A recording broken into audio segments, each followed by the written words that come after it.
days when you turn on the television, the radio, if you look online, if you get a newspaper, it's kind of a time when there's a lot of contention.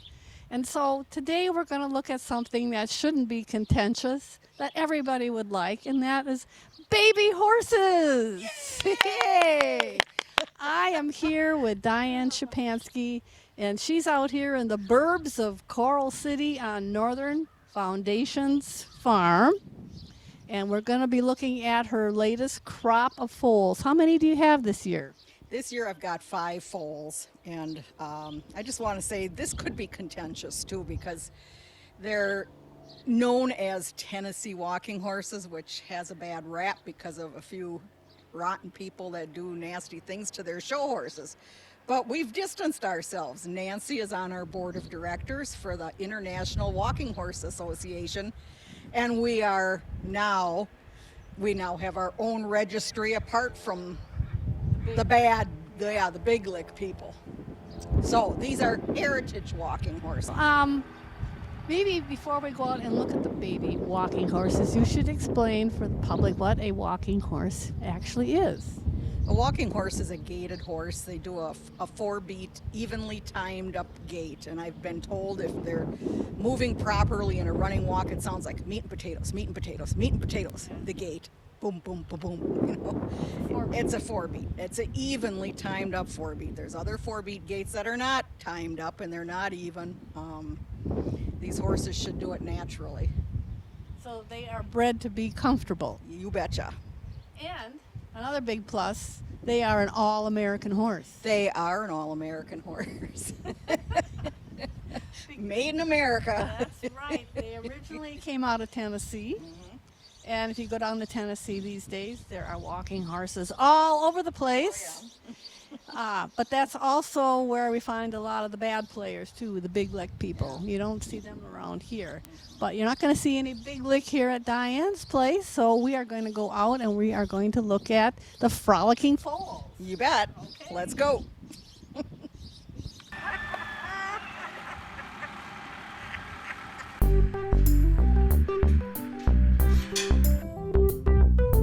Snack time.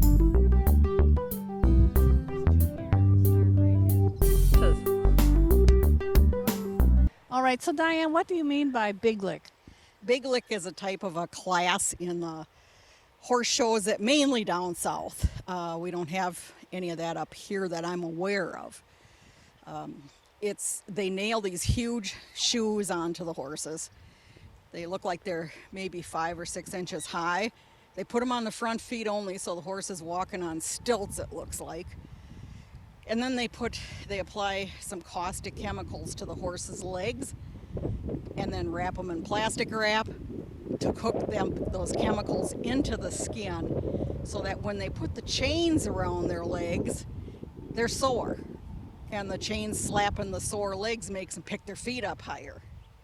And so it's very painful for the horse. Yes, it's very painful for the horse, and it's been against the law for over 40 years, and I can't figure out why on earth people are still able to get away with doing it.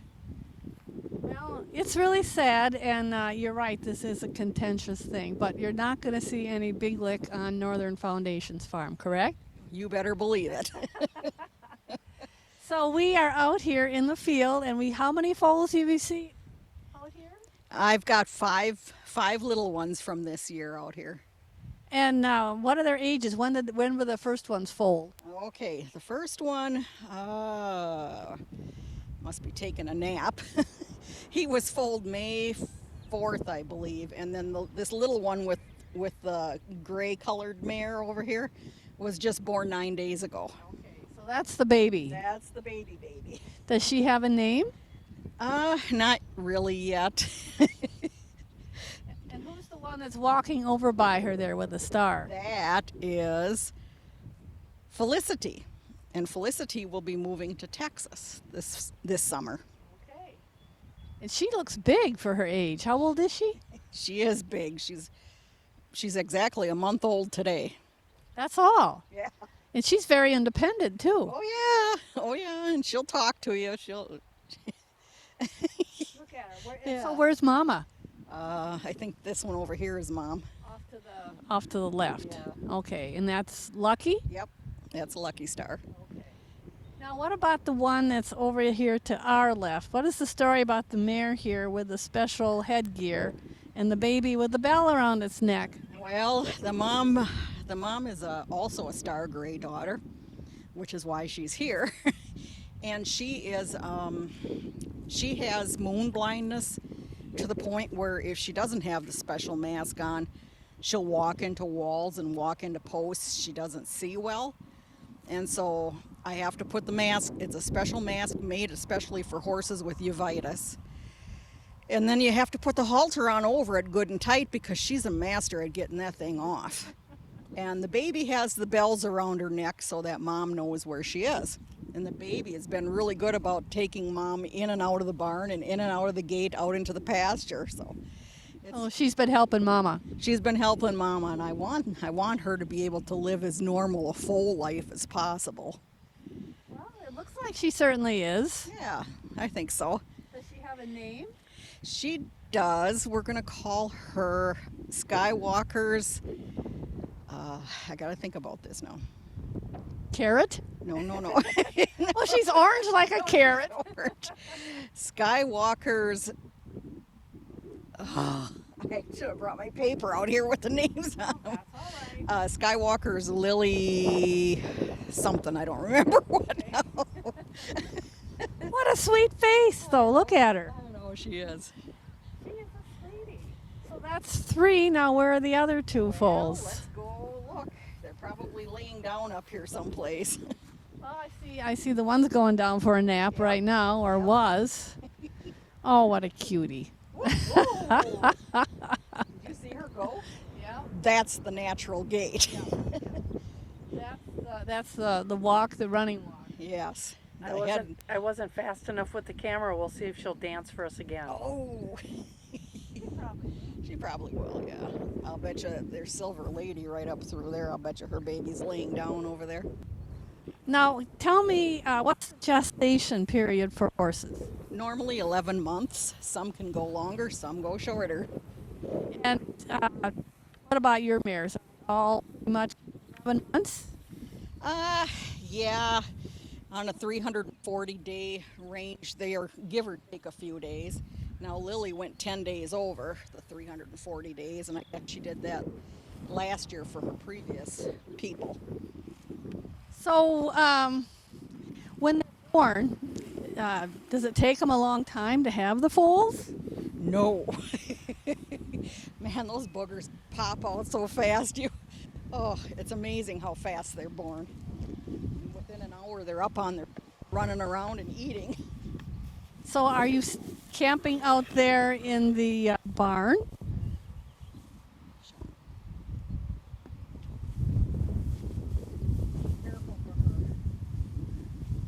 Okay, so you guys wait for me. There's the baby. Tinkerbell, huh? Lily Star. That's what Lily we decided. Star. Lily Star. Okay, so we're out here looking at the herd, and what's the one that's coming right here with the blazed face? That is Skywalker's Leah, and she is going to Texas in August. And she walked right through the camera shot. Yep. And now she's right behind. Now she's right behind Mary. Unfortunately, we can't take you guys if you're behind me. You got to get out front if you want your pictures taken. Okay, we're going to swing. Let's talk about this little baby right here first. Yeah, let's talk about the solid dark one. Okay, that is a Duke baby. Duke was my stallion for, 13 years I had him.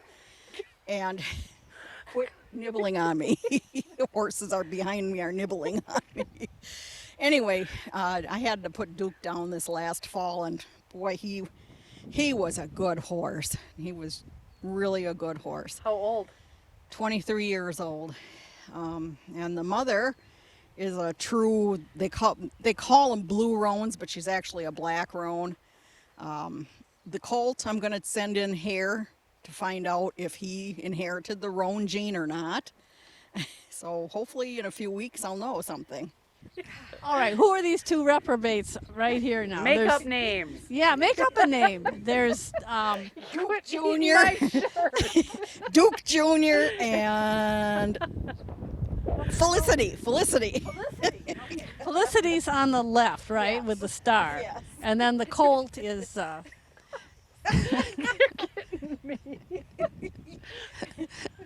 I'm just calling him Duke Jr. for now. he's If he- gorgeous. If he tests to be roan like his mother, his registered name will be Duke's Silver Legacy. And that's nice. this is a shot of Mama right over here.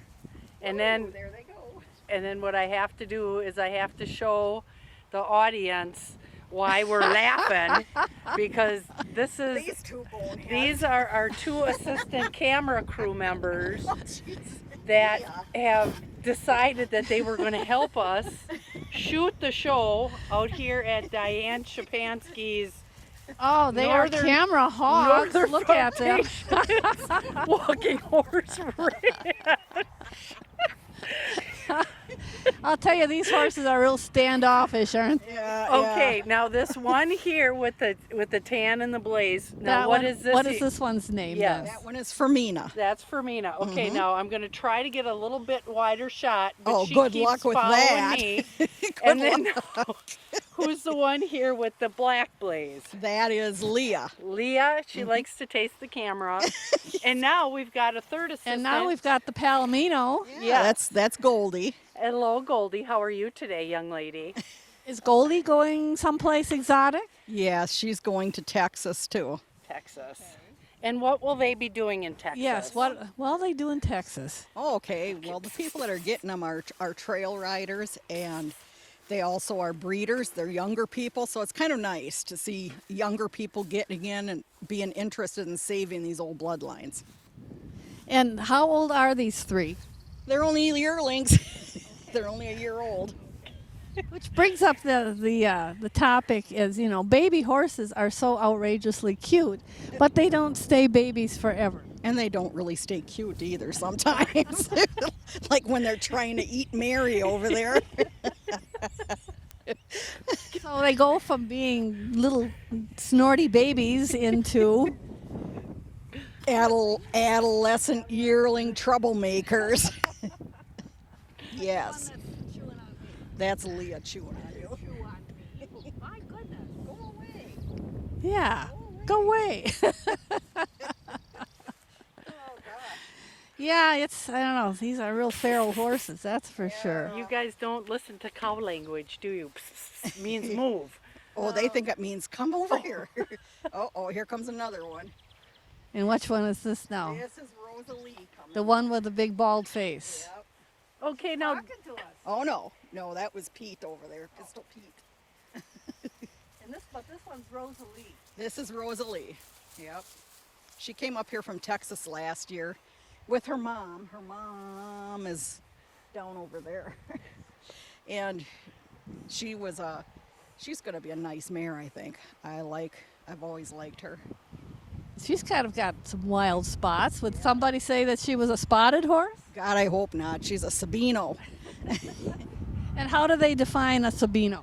A Sabino, you see how her back socks are kind of jagged? They go up high and they're jagged.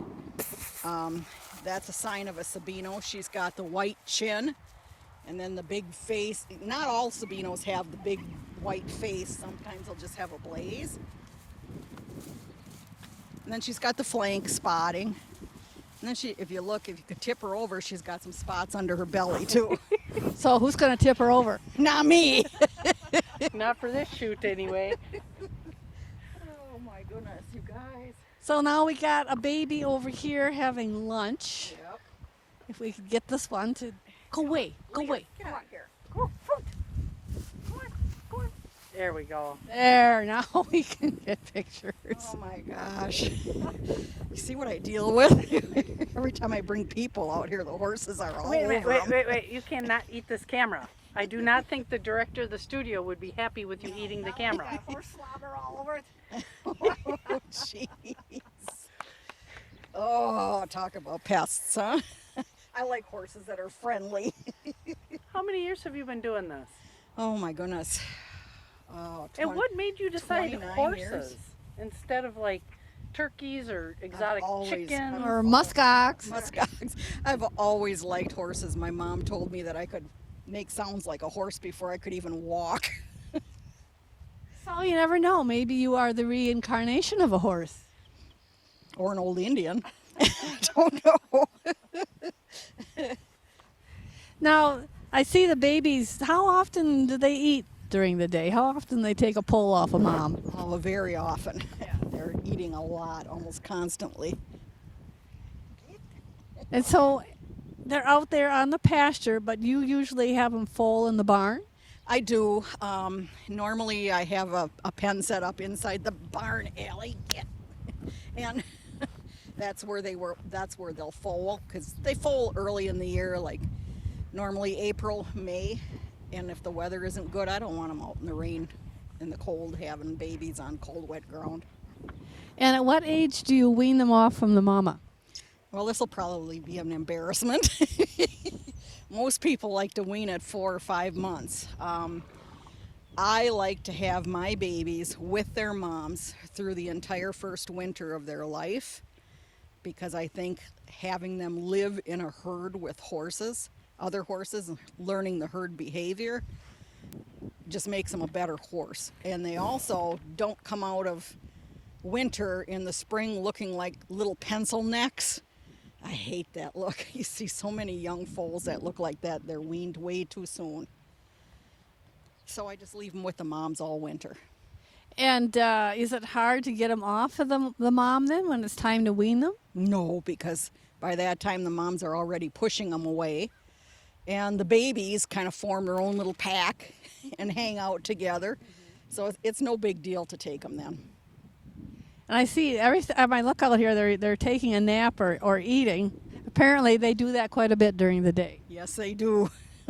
That's pretty much it. Or running around.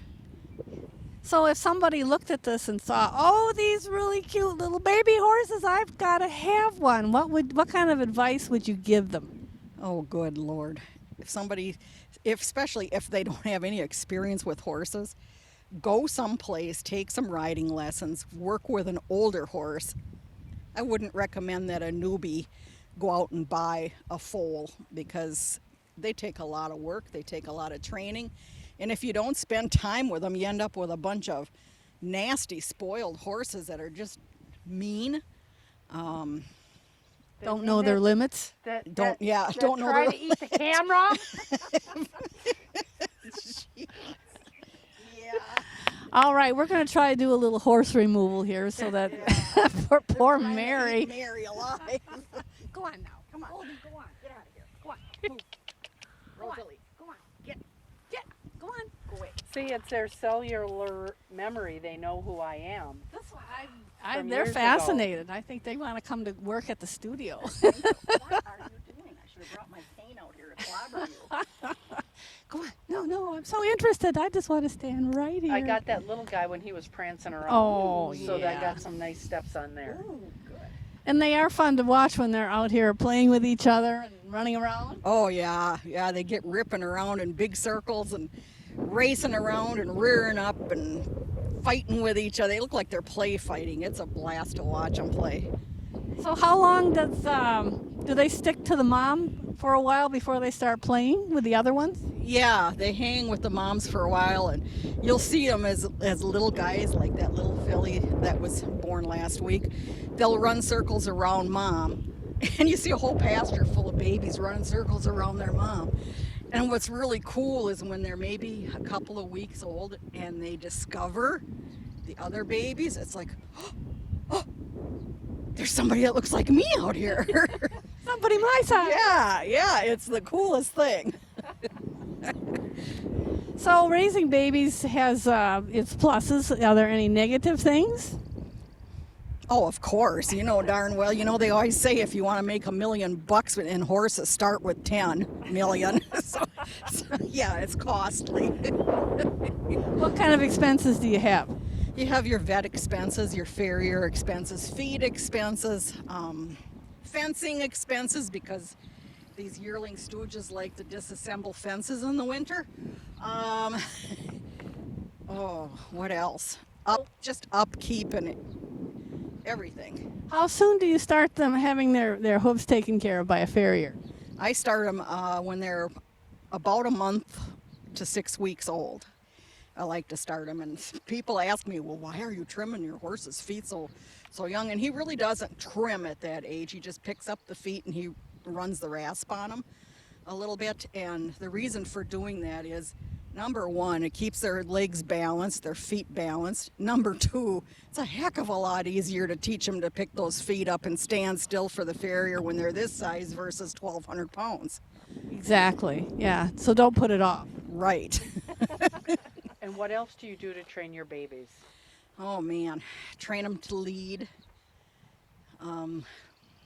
Bags? Train them to load sometimes. Sometimes, yeah, sometimes we train them to load. We used to do a lot of stuff with an obstacle course, but unfortunately age has caught up with me. So I'm not doing a lot of that stuff anymore. Hugging me. But they still come out with wonderful personalities. They like humans, and they're easy to work with. That is a mark of a heritage walking horse, Nancy. Good. I mean, maybe some other people like to have horses that are real outlaws, but personally, that wouldn't be my choice. No, it's not my choice either. You know, and we've been down in enough pastures in Tennessee visiting horses that we've looked at that you couldn't even get close to them, and here they maul you to death. The other day I had a family come from Park Falls, Wisconsin, looking at horses that I have for sale, and they've bought horses here before, and they said, we like the disposition, we're after the disposition. And it was funny because Tom said he was watching, and he says, you guys were walking around out there and everybody starts coming around you, making a circle around you. And I said, well, that's the way they are. They're very people oriented. Yes, very much so. Maybe too much. Now, some of the places that your horses wound up would probably be considered rather exotic. Where have you sent them? Oh my goodness, I've got horses in British Columbia, Saskatchewan,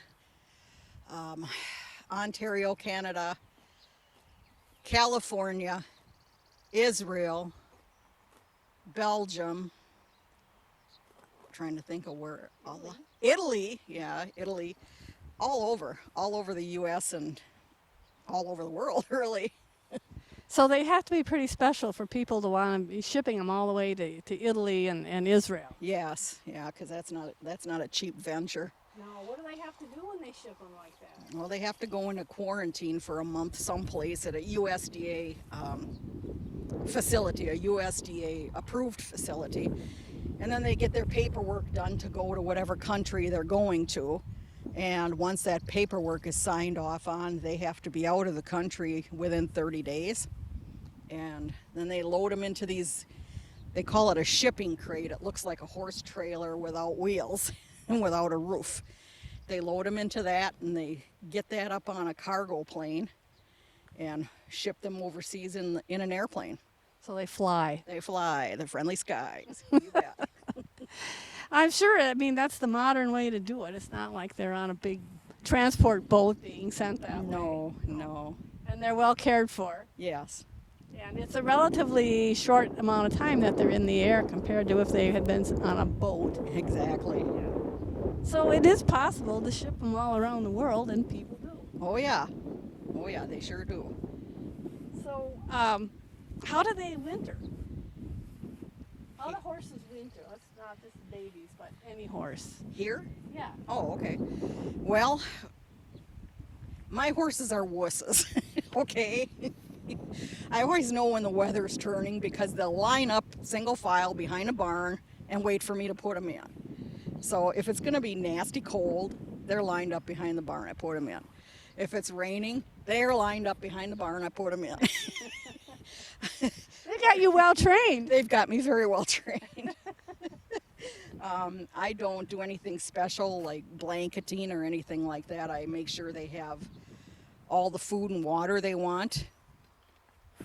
And otherwise, unless it's really nasty out, they're outside. And usually they say as long as they can get out of the wind and have enough to eat, that's about it for horses in the winter. Exactly. And these old bloodline horses are pretty tough. Yeah, they are. They were originally bred to be dual purpose. They used them in Tennessee as plow horses. They used them as riding horses, carriage horses, everything. They did everything with them. And you want to see good solid bones. Oh, jeez, I just got run over by Rosalie. Well, maybe now she's losing interest. I hope so. You want good solid leg bones on these horses. The one thing that I've noticed on horses, like when we were down in Tennessee, the more showbred modern bloodlines, they've narrowed the horses up. So their chests, they're narrow chested. They look like, what did Leon say, both front legs come out of the same hole because they're so narrow. And they don't have much for bone in their legs. Their legs are skinny. But these are horses you can take out and ride on the trails and ride them up in the mountains and wherever. Oh yeah. In fact, one of the horses that I raised is out in Montana. Well, there's quite a few out in Montana that I raised, but he is a herd sire for Carbonado Farm, and he goes out field trials where they take the dogs out and they're riding the horses, and the dogs are flushing birds, and Moon will he'll do that, and they also hook him up to a wagon. They call it the dog wagon. When they put all the dogs that are going out in the trial in this wagon and give them a ride out to wherever they're going. So this is a competition. Yes. Okay. I don't think we've ever seen that around here. Field trials. No, I think it'd be interesting to see. But they're out. The dogs are flushing game birds. Yes. Okay. And then what's the part of the horses in this whole scenario? To get the riders from here to there fast. So that's a big market for you too, are the field yeah, trial yeah. people. Yeah, they want a horse that's got a good mind, good bone, good disposition, and can go like crazy. Now it looks like there's one waking up again. I was going to say they were all crashed out there having their naps, and now they're up again. Yep. So they spend a lot of time out here just running around and being babies. Yes, they do, and that's what they should be doing at that age. Now, why do you think it's important for them to be in a herd atmosphere? For one thing, if you have a horse that was raised without being around other horses, and you try to go on a trail ride with a bunch of riders, you're going to have a problem. That horse is not going to be very nice on a trail ride with other horses. When they're raised in a herd like this, they learn how to behave, they learn where they are in the pecking order, and not to upset the pecking order. And they also learn that Diane is the boss mare of all. That's probably the most important thing.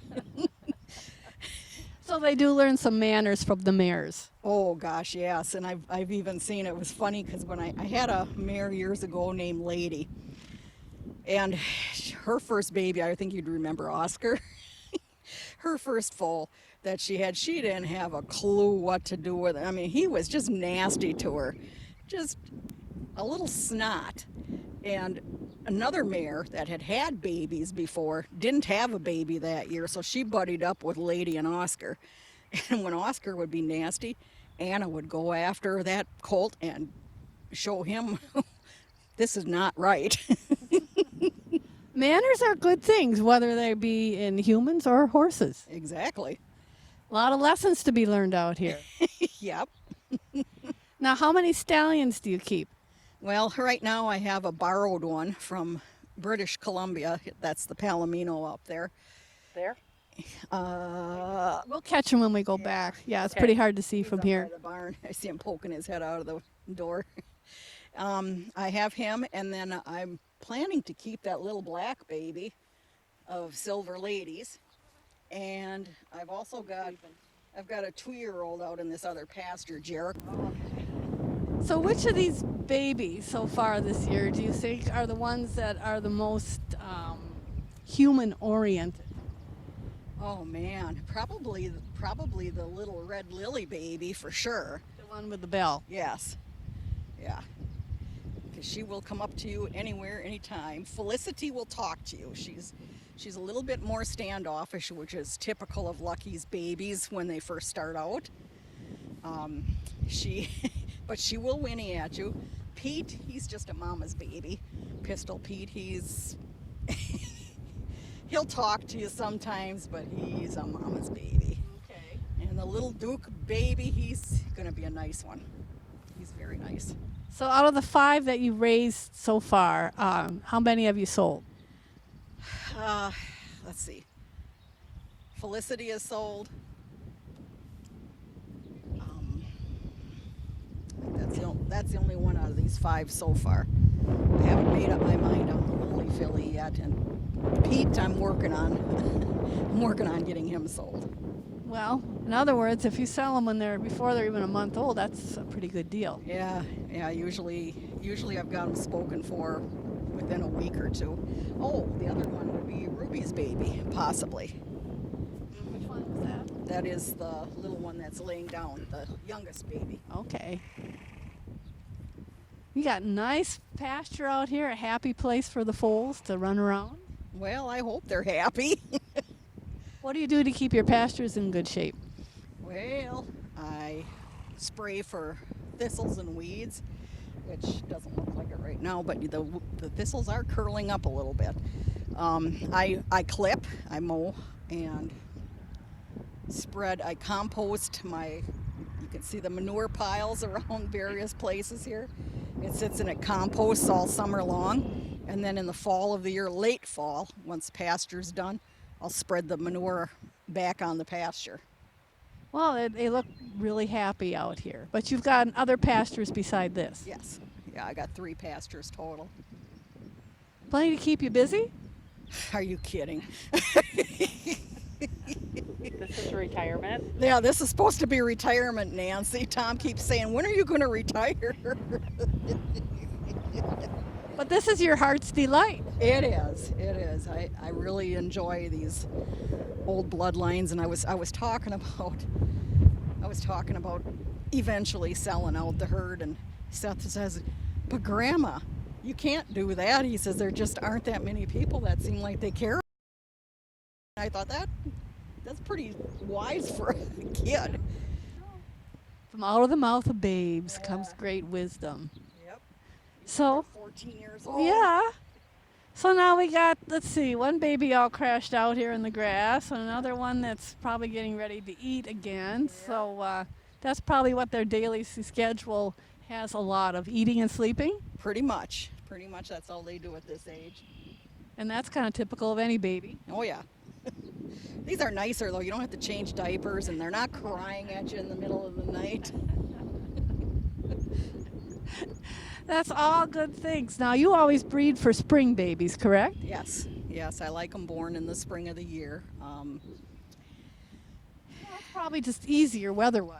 It is. I wouldn't want them born too early. I mean, I see people that are foaling horses out in February and March out in the plains in Montana. I think they're absolutely nuts.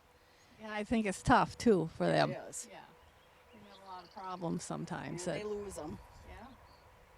Yeah, this is the place to be right now with the Frolicking Foals and Goldie here, who I think would come home with me probably if. But she's going to Texas, huh? T for Texas, yes, ma'am. Yeah, you can tell she's a real pistol, isn't she? Yeah. What a sweetie. All right, well, we're probably going to walk back up and we'll look at your future stud prospect and your other one as well. Okay. I don't know if you're going to come along with us, but she's got a Double swirl, and so does Desi. And they're both Sunny babies. Does she have a double swirl?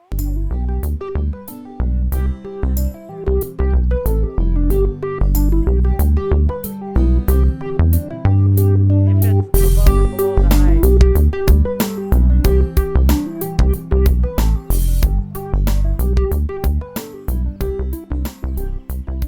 Yeah. Yeah. Other bases, Air Force bases. Alaska right now. Oh my goodness. Yeah, Franz had a job like that for quite a while too, where he had to go to different bases and inspect their communication system or whatever.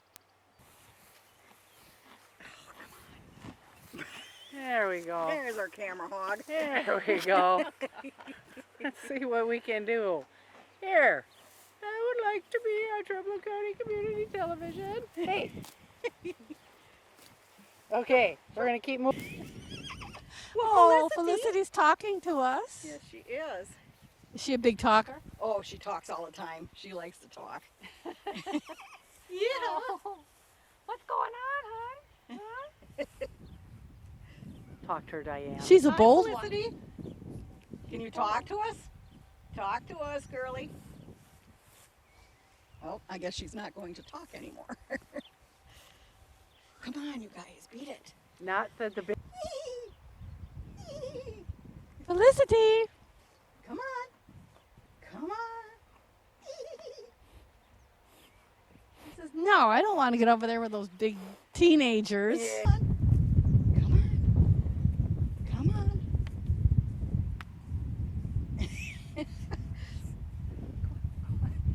Talk about looking over your shoulder. Oh, I know it. Well, here. Come on. Hi. And this coloration would be called? Bay. Her legs will shed off black from the knees down. And what color horses are born one color then change? Well, the Rowans will, and so will the Grays. So what color are, like a gray, what color would it be born? Oh, any color. You could have a red gray, a black gray. Red seems to be the most common color. But at what point do they change then? Do they gray out? Well, Oh, look I at it. had one that was born bay, like that little filly, and when it shed off kind of a coal, like a charcoal gray black color, and then the following year it shed off gray. So the colors can change. Oh yeah, oh yeah. Hey, Felicity.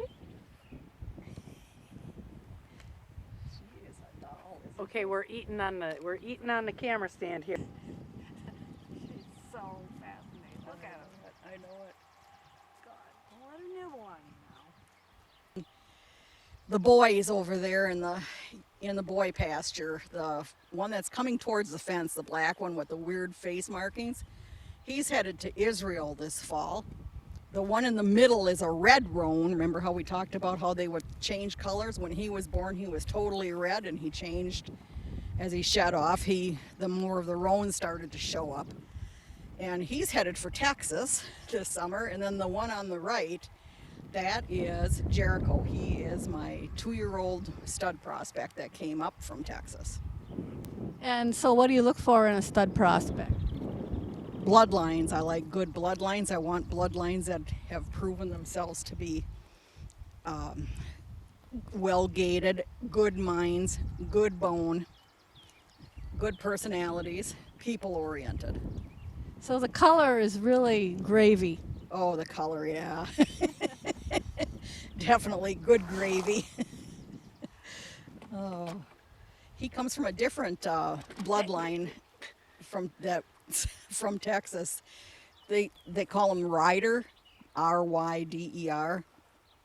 What is it? The last Ryder baby is kind of like the grandfather of all of those rider horses, and they have excellent gaits, excellent dispositions. If you got up next to that colt, you wouldn't know that he was a stud horse. He's just so laid back and so sweet.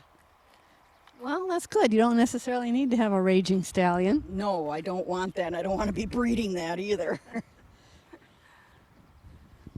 You would think we paid. Hey! You would think that they pay, she's messing up the shots. You would think that we paid them to walk in a line like they did out there. I know. The lineup. Yep. No, Jericho's driving them. Beautiful. I Yeah, if your head wasn't in that shot, it would be perfect. I yelled at her. Oh yeah, look at the lineup. I know, we got to get her out of the way. Okay. She's being naughty, Nancy. There we go. And now the camera's crooked. You come on. Right now. Oh, come on. I wanna There'll in be the plenty of them walking in a line. Yeah. But they're showing off. Oh, sure they are. They like to be noticed too. They said the girls always get all the attention, and we like to be looked at too. They look so nice. Thank you. Hey, hey, hey. We're going to let them walk off a screen, and then I'm going to hit the off button. Okay. Okay. Boss.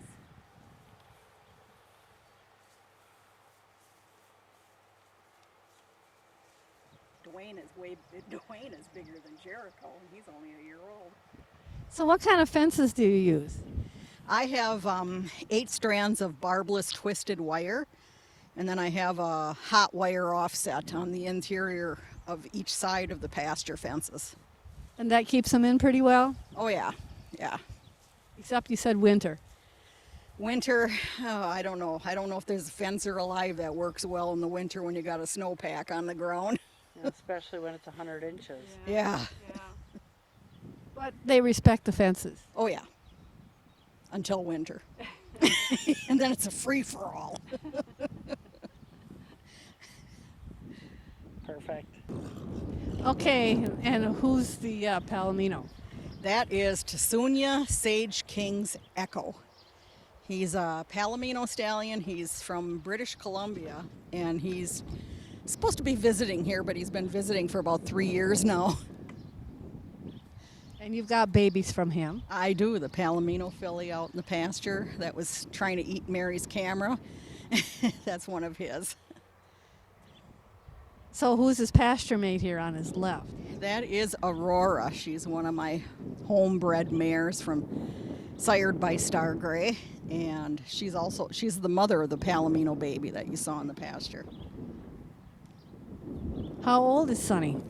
Sonny is going on 7 years old now. He's gorgeous, isn't he? That dark Palomino color. Yeah, I love that coloring. I say that's the Roy Rogers Palomino. Yep, I wish he had 4 stockings though. Wouldn't that be pretty? Well, he's a very nice horse to handle. He's easy to work with. Oh, who's coming here? Oh, that's Lucky. Okay.